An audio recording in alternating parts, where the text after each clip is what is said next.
I'm Gage Hamilton. I'm Christopher Derek Bruno. We are the artists for the Pike Pine Corridor project.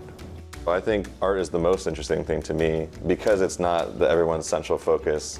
That's why it's important to have it publicly accessible. I had been working a lot just in the public art field, mostly murals.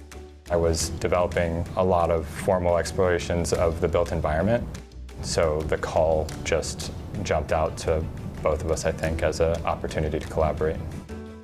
Sometimes public art is an object that's placed within the environment for display, and it feels like and the city is the gallery, and you find objects throughout, or these landmarks, whereas the Pike Pine Corridor was a call for a way of supporting movement through space. Your experience coming from the sea up to the hill, the idea that waves and ripples, those come from vibrations, right? And mountains are formed through the vibration. And you have these different a curved looks more like a wave, a pointed looks more like a mountain. So just having that transition going throughout, and then color-wise as well, so you know directionally where you're going, rather than doing a big mural of a seascape. We didn't want it to be so representational. We wanted it to be more as simplified as possible. Everybody goes down to the market.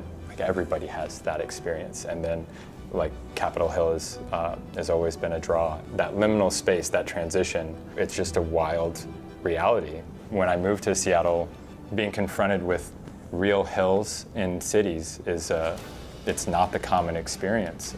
And Pike and Pine Street, they weren't regraded. The experience of living in the city, or the experience of that happens in between the place where you start and the place that you're headed, is also this key moment that actually shapes or grounds your understanding of space and place.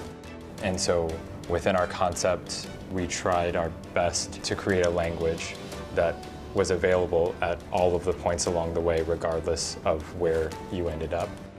Having it be this minimalist whisper in the built environment, it's not meant to be oh, there's a new pattern in the bike buffer lane or something like that.